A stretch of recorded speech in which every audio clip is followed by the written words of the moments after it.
Welcome to Random Flyer, the podcast that brings you the true stories of New Zealand's aviation pioneers, the machines they flew, and the decisions that shaped the skies we fly through today.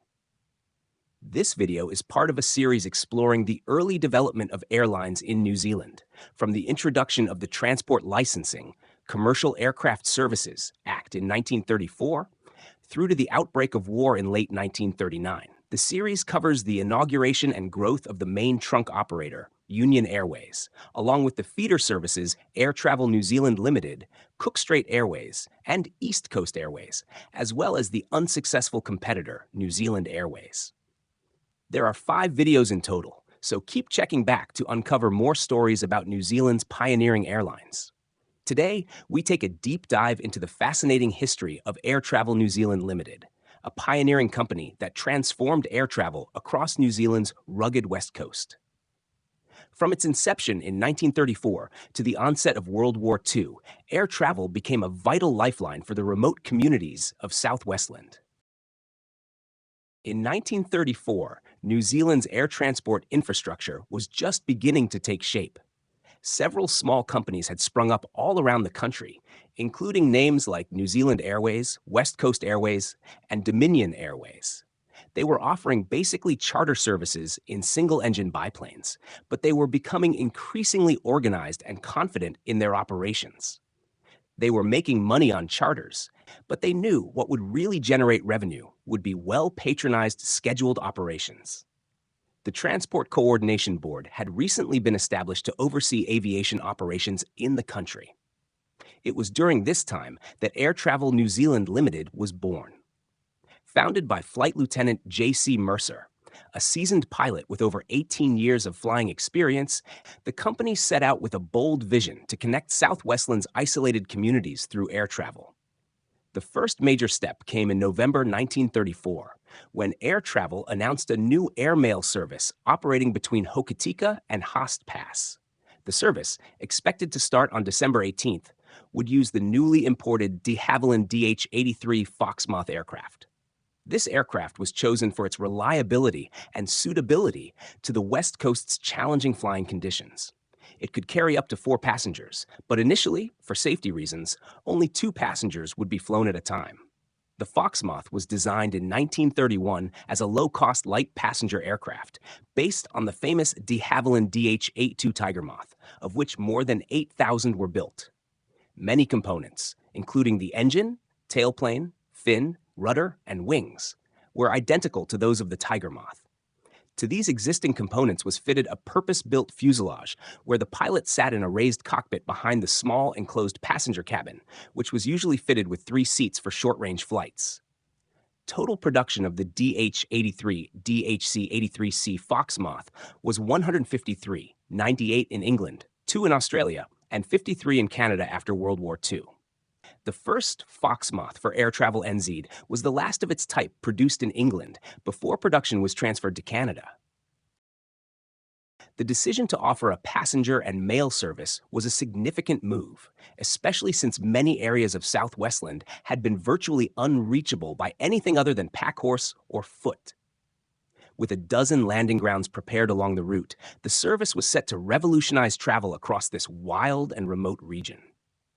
As air travel prepared for its launch, it faced stiff competition. Other companies, such as West Coast Airways and New Zealand Airways, had their own eyes on the West Coast's lucrative air travel market.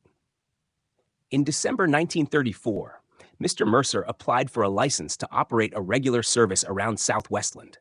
The application was contested, with other aviation companies expressing concerns about the viability of the service and the limited market. The proposed route was to operate between Inchbonny, Greymouth, or Hokitika to the Franz Josef and Fox glaciers. The service would connect with the trains from Christchurch. He also applied to fly on Mondays between Hokitika and Haast with intermediate stopping places. However, the Transport Coordination Board acknowledged the unique service air travel offered.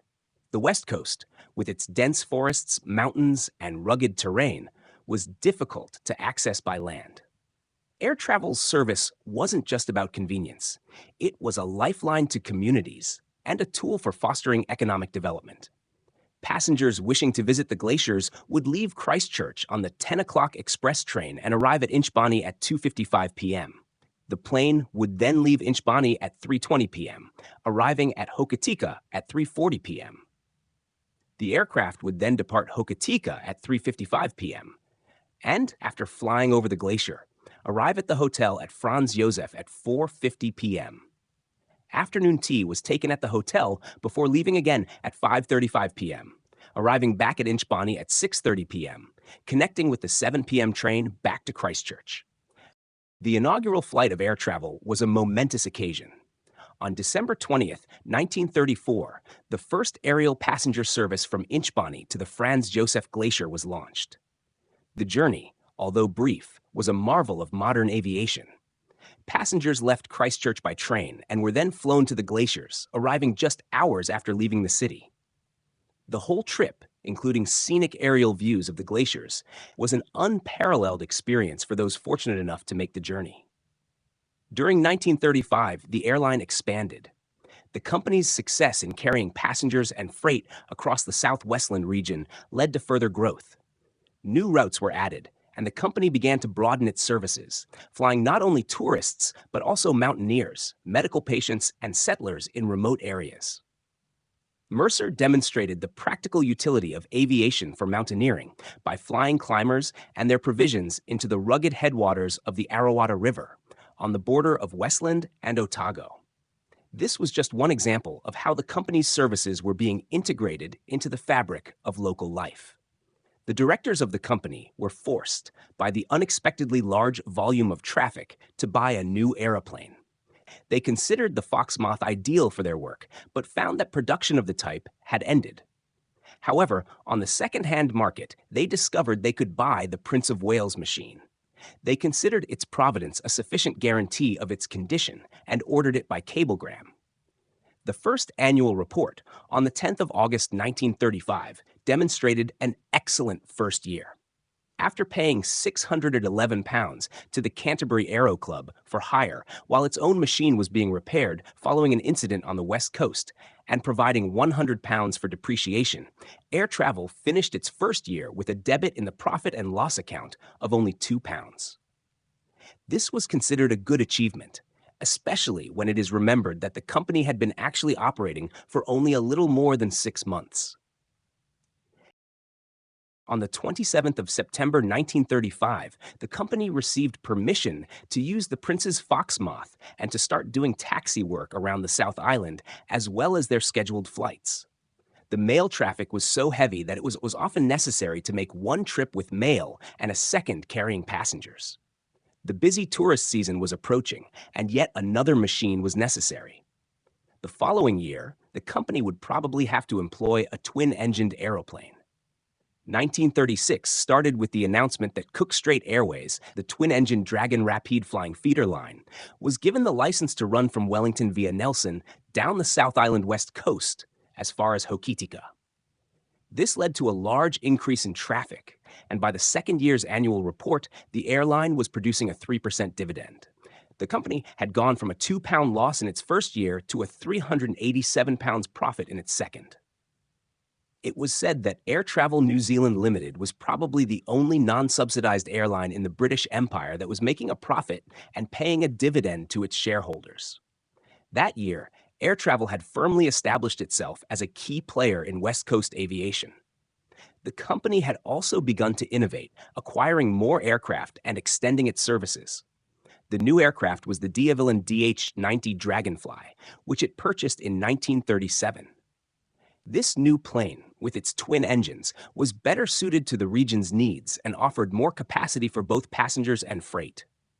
New capital was authorized for the purchase on the 13th of March 1937, boosting the size of the company from £3,000 to £10,000, and in mid-May, the new plane was ordered. The Dragonfly was a twin-engined biplane.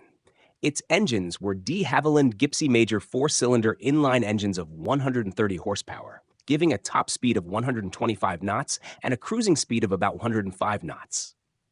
The cabin had 2 seats side by side in the nose, with dual controls. Behind that was a single seat, and further aft a couch-like seat for 2 people across the rear of the cabin. For short flights, an extra movable seat could be fitted alongside the middle single seat, allowing accommodation for a pilot and 5 passengers. The cabin door was on the left side and wide enough for 2 people to exit at once.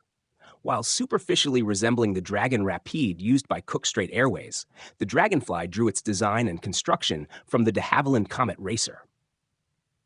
It used a preformed plywood monocoque fuselage rather than the Dragon's-like plywood fuselage and had swept-back wings, with the lower wing shorter in span than the upper. The airline's 2 de Havilland Fox Moths were also fitted with Gipsy Major engines, making all engines interchangeable across the fleet. The Dragonfly was additionally equipped with wireless radio, allowing it to maintain constant communication with ground stations, an essential feature given the remoteness of the areas it served. The Dragonfly arrived at Littleton on 15th of August 1937 and was assembled at Wigram, where test flying began on the 16th of October 1937. West Coast service commenced on the 1st November. By this time, air travel was averaging 161 flying hours per month, with 482 monthly flights conducted on 28 of the 30 days, indicating 2 or 3 return trips per day. The highlight of 1938 was the establishment of new bi-weekly air routes, including services between Hokitika and Westport, made possible by a recently acquired Fox Moth. A second Dragonfly was ordered and landed in Wellington in November 1938 to be assembled and tested at Rongotai. This aircraft was specially equipped for tourist traffic, with some cabin windows able to be opened, allowing unobstructed photography. The fleet had now increased to 5 machines. The company operated 2 de Havilland Dragonflies, twin-engine airliners, and 3 single-engine de Havilland Fox Moths. By the last summer before the war in 1939, the airline was humming. In January 1939, they carried 650 passengers and completed 600 flights. A notable feature of that season was the number of flights to Milford Sound, connecting with the special passenger steamers and from Waiho to the Hermitage. Despite the impending war, air travel continued to provide essential services, ensuring that the West Coast remained connected even as the government began requisitioning airliners for the war effort. The government considered that air service to remote West Coast locations was too important to surrender, given how reliant the communities had become on it. In fact, air travel would take over the route from Nelson down to Hokitika from Cook Strait Airways, whose entire fleet had been absorbed by the war effort. On the eve of World War II, Air Travel New Zealand Limited had carved out a significant place in New Zealand's aviation history. The company had expanded its fleet, improved air infrastructure, and connected the West Coast to the rest of the country. It had demonstrated the potential of aviation in a region once considered too remote for such services. Thank you for joining us on this journey through the history of Air Travel New Zealand Limited. We hope this story of pioneering aviation has inspired you, just as it continues to inspire those who live and travel on the west coast of New Zealand. Stay tuned for more stories of innovation, adventure, and the people who made them happen. Until next time, safe travels.